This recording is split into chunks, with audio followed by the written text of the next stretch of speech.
La rentrée approche et les familles qui ont fait le choix de faire l'école à la maison l'année prochaine commencent à se poser la question de quel matériel choisir, lesquels éviter. Et j'ai pensé qu'il pourrait être utile de faire une vidéo dans ce sens pour vous présenter non pas le matériel que j'ai choisi pour l'année prochaine, mais celui que nous avons utilisé l'année dernière et que nous utilisons encore parce que nous ne vivons pas l'année au sens scolaire du terme ici en école à la maison avec Nathan. Et vous faire un petit récap des choses qui ont fonctionné ici et qui ont été validées aussi lors du contrôle par l'inspection. Donc j'ai décidé de faire une série de vidéos parce que tout présenter dans une seule vidéo, ce serait beaucoup trop long pour vous et pour moi aussi. Donc j'ai choisi de commencer aujourd'hui cette série de vidéos par des vidéos autour du français qui est peut-être, enfin qui est sûrement je pense, la matière qui nous inquiète peut-être plus en tant que parents et responsables de l'instruction de nos enfants. Donc je rappelle aussi que nous, en termes de niveau scolaire, nous étions sur un programme grande section CP pour Nathan qui a manqué une grande partie de sa grande section l'année précédente. Et puis nous ne vivons pas l'année au sens scolaire du terme, étant donné que nous continuons, là par exemple pendant les vacances, à maintenir des activités d'apprentissage à la maison, à un rythme qui convient mieux à Nathan, qui est moins soutenu qu'un rythme scolaire classique en termes d'horaire par jour, mais qui lui permet d'avoir un fil continu et une certaine stabilité aussi et une progression plus visible dans ses apprentissages. Mais ça, je reviendrai là-dessus sur une prochaine vidéo si cela vous intéresse. Donc aujourd'hui, pour parler du français, je vais vous présenter le matériel que nous utilisons le plus à la maison. Donc concernant le matériel de base, je ne présente pas plus les lettres de Céline Alvarez qui nous sont très utiles et qu'on utilise quotidiennement à la maison. Mais comme vous le pouvez voir aussi, j'ai également créé mes petites lettres à moi avec, vous voyez, du scotch aimanté qui me permet de faire beaucoup de choses. Et voilà, quand on n'a pas le budget pour investir nécessairement dans ces lettres, on peut aussi voilà, trouver des petites lettres comme ceci dans des magasins comme Action et ensuite créer son propre alphabet mobile pour moins de 2 €. Donc voilà, ça c'est dit. Pour Nathan, nous avons pour le geste graphique ce petit imagier des lettres à toucher. Je l'aime beaucoup. Alors il est pensé pour les plus petits que lui, mais je l'aime beaucoup parce que avant de s'entraîner à tracer, et bien tout simplement nous venons faire le geste et nous associons le sensoriel au geste et c'est assez utile de le faire au quotidien. Ce qui me fait penser d'ailleurs que nous avons énormément utilisé les cahiers ardoises que j'avais oublié de sortir. Donc on avait les cahiers ardoises Splat et Harry qui étaient très bien.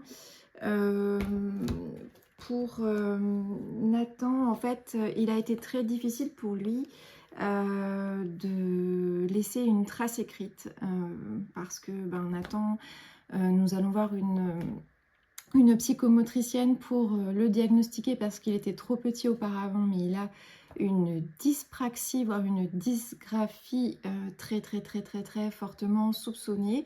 Et voilà, la frustration générée par l'écart entre son intention et son geste était si grande qu'il était très difficile pour lui de laisser une trace en fait dans un cahier. Donc nous avons énormément fonctionné au départ avec les cahiers ardoises. Je voyais que là on n'avait pas tout effacé. Voilà, donc bah, ils sont bien faits, ils sont jolis, colorés, suffisamment épurés. Et ça existe pour les chiffres aussi, donc c'est très très bien fait. En termes de fonctionnement, nous avons énormément travaillé avec les ateliers autonomes. Ça, c'est un excellent investissement, pas seulement pour le français, je reviendrai sur cet outil, parce que du coup, bah, il y a toutes les matières dedans, mais pour qui veut mettre en place à la maison une pédagogie par atelier, par manipulation, par expérimentation, etc., c'est très bien fait. Et l'avantage, je ne sais pas si vous allez bien le voir, mais c'est que bah, vous avez du matériel directement en PDF à télécharger, à imprimer, et puis bah, vous avez ensuite votre consigne, comment utiliser ce matériel, etc. Donc c'est assez fluide, même quand bah, voilà, on n'a jamais fait ça. Bah, moi j'ai pris beaucoup de plaisir à l'utiliser et je le recommande fortement. Je sais que ça commence à partir de la petite section, je crois, ou moyenne section. Il y avait aussi pour la grande section. Moi je l'ai découvert que pour le CP et je regrette que ça n'existe pas pour le CE1 parce que bah, on aurait bien aimé poursuivre avec cet outil qui c'est un petit prix quand même, hein, voilà, il coûte 40 euros, enfin 39 euros. Mais vous avez bah, toutes les matières, hein, français, mathématiques, questionner le monde, anglais, enseignement moral et civique, enfin vous avez tout. Et il y a tout le programme de CP, donc il est quand même, moi je trouve que c'est un outil assez chouette à avoir. Dans la catégorie gros investissements, on a investi dans une histoire par jour pour développer la compétence de compréhension écrite. C'est un outil que je ne regrette pas, qui pareil était un petit budget pour celui-ci, surtout que moi j'aime beaucoup acheter le matériel d'occasion et là je ne l'ai pas trouvé d'occasion.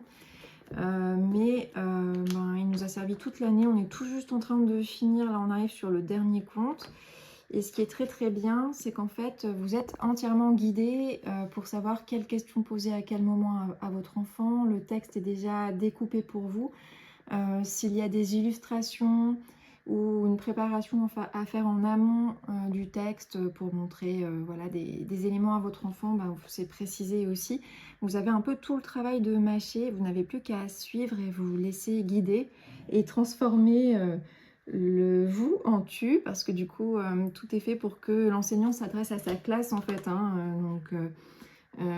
aujourd'hui vous allez retrouver petit Lulu dans une histoire et vous n'avez plus qu'à changer pour aujourd'hui tu vas retrouver petit Lulu dans une histoire, etc.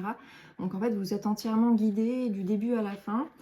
Là je suis contente parce que ça existe pour le CE1 CE2, donc bah, je le termine, je le revends et puis bah, j'investis dans le niveau suivant. En ce qui concerne la lecture, nous avons misé sur deux approches.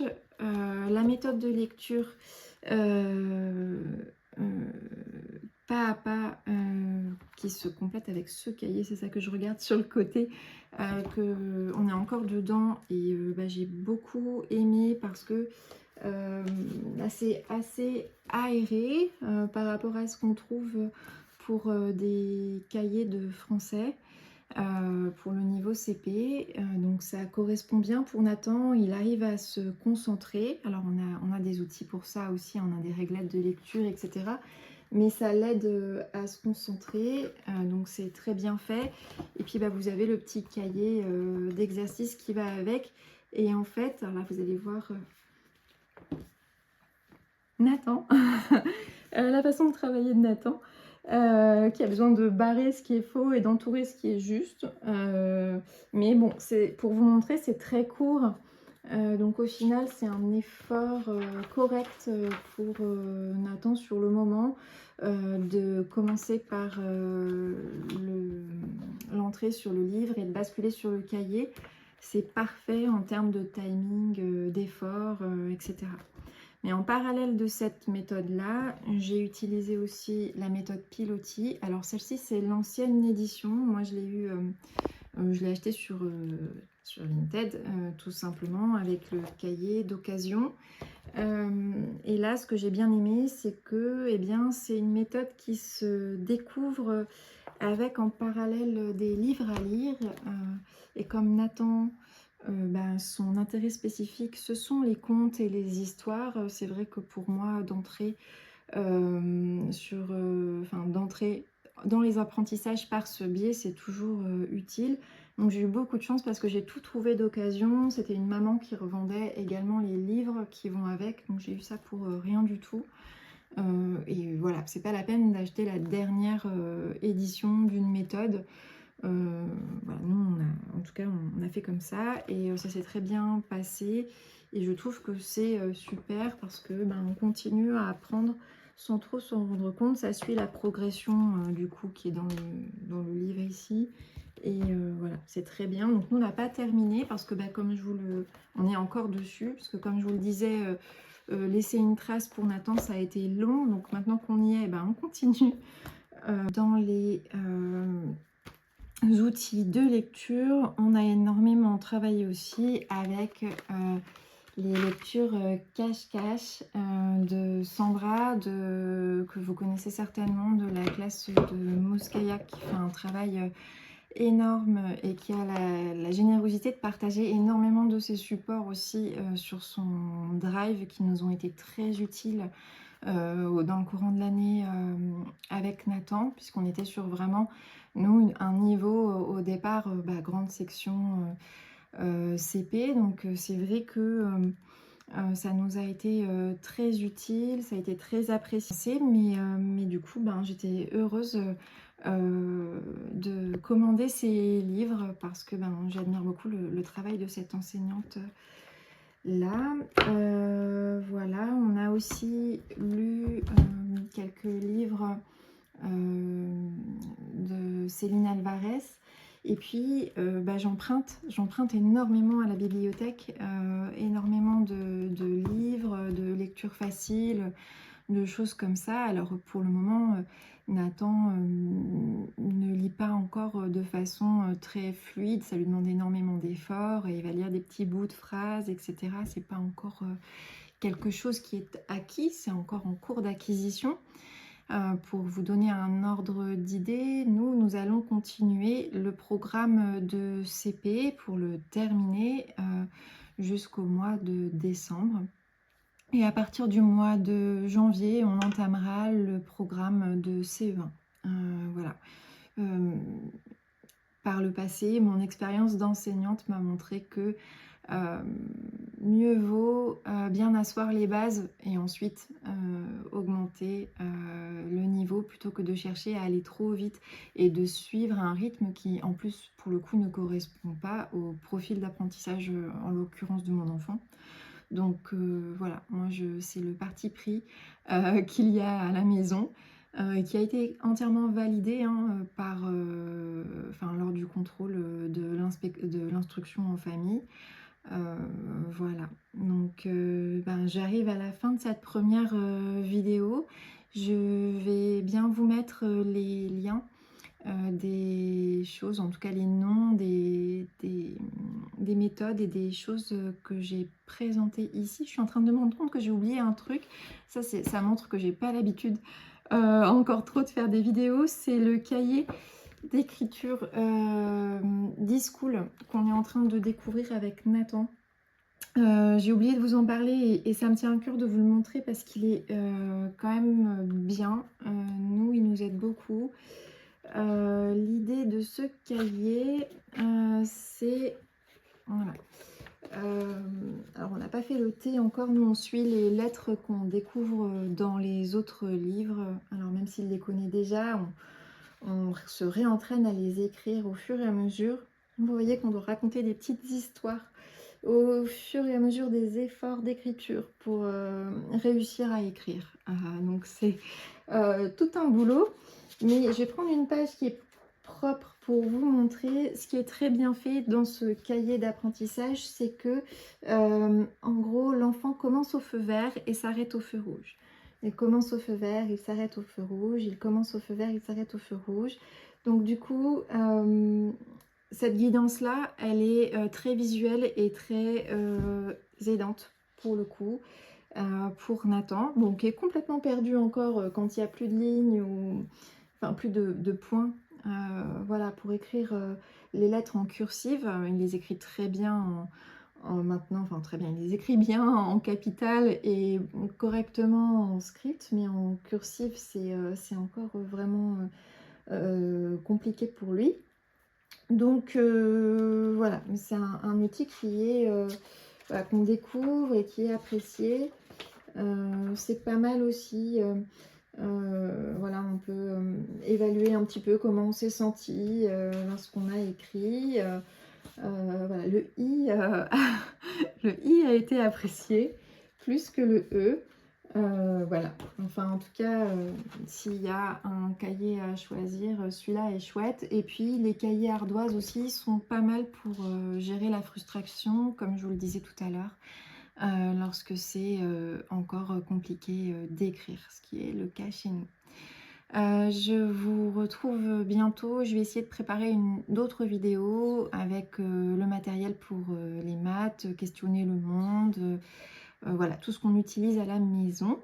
J'ai mon chien qui rêve à côté, ça fait un bruit étrange, mais tout va bien. Et voilà, j'espère que ce sera utile pour beaucoup d'entre vous. Et puis, ben, n'hésitez pas à me poser vos questions et à revenir bientôt. Merci.